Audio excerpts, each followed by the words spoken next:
Everybody, this is Jasmine with Bending Reality Magazine, and I am here with Lou. Hey, Lou, how you doing today? Hi, Jazz. Really good. Thank you. Great to hear it. So, tell us a little bit about the man and how life has made your music what it is. Well, I was hooked on music in a big way when I was just a child. Television first came out in Australia, and there was a fellow by the name of Johnny O'Keefe. I don't know if you're aware. Yes. He was Australia's first rock and roll legend back in the 60s.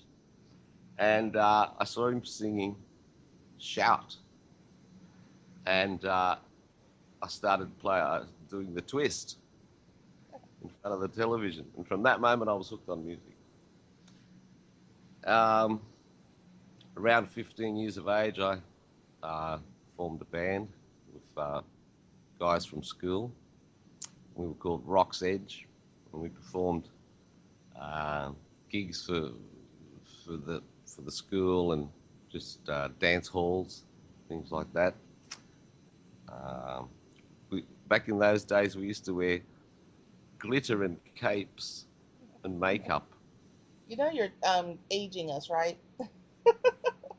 I'm sorry. You're aging us a little bit telling that story. Oh, am I? Yes, it does go back.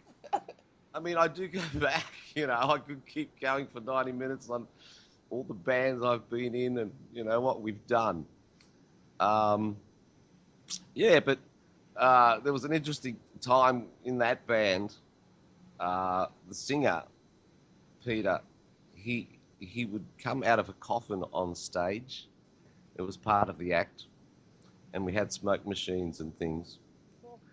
And there was one time where the pyrotechnics lit the curtains, and Peter was lying in the coffin waiting to jump out onto the stage at a particular time.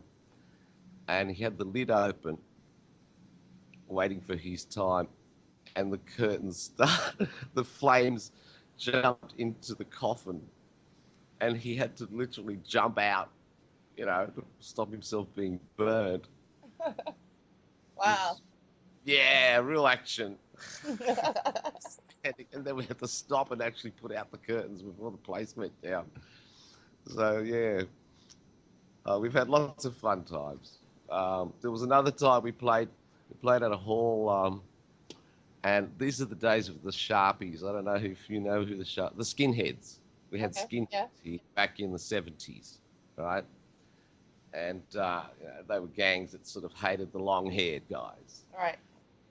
And we were playing in this area that was quite renowned for having a lot of skinheads, and they turned up to our gig, and it was on.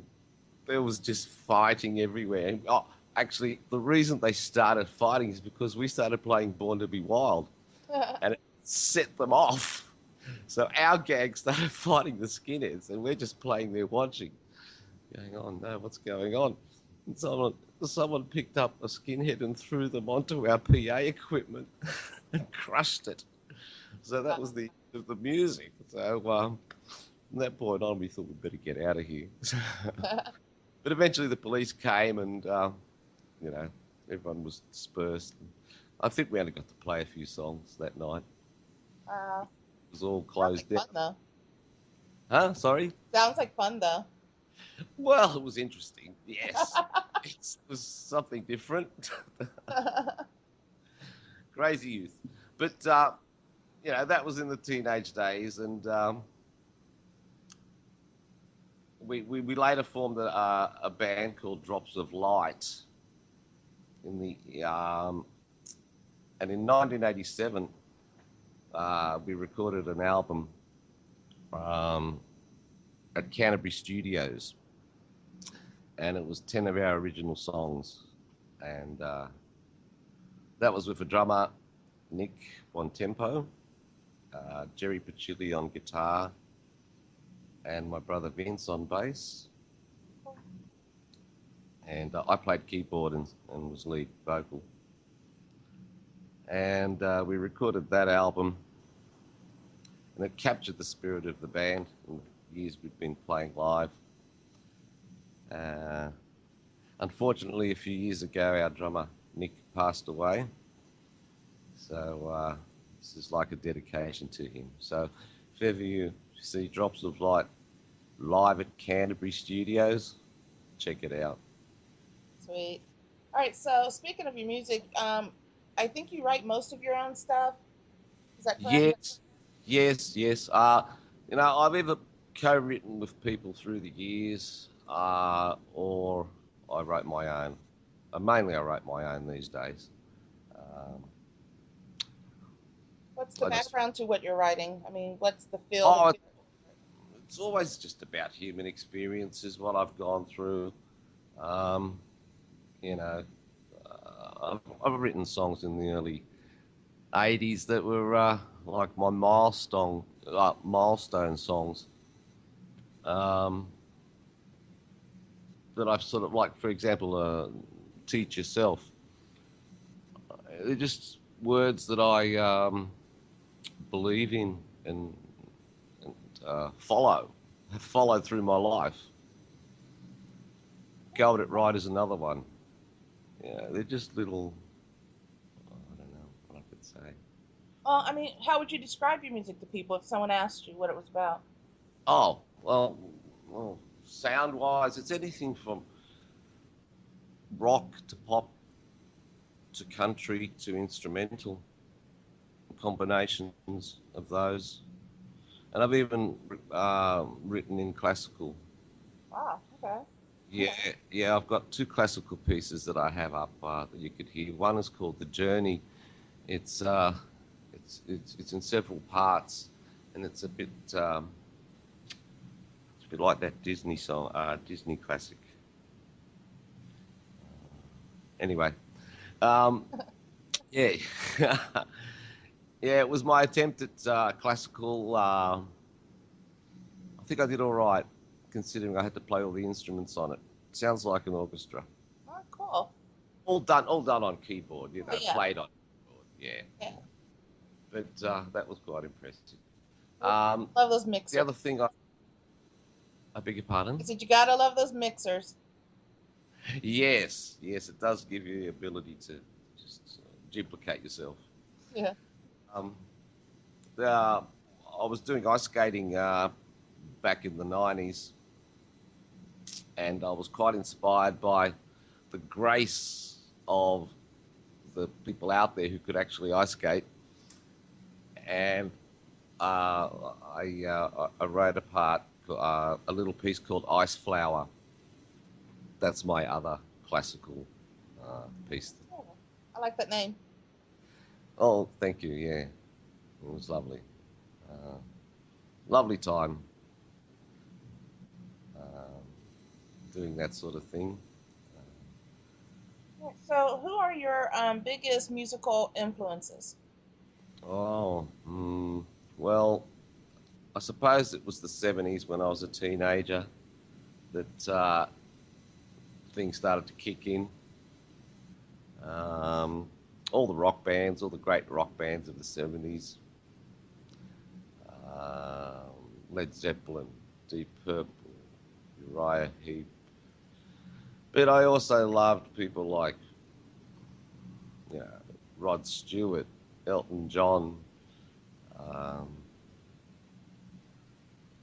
I really wasn't an album person. I was more of a singles person. Hmm. I was always looking for the next great song to listen to.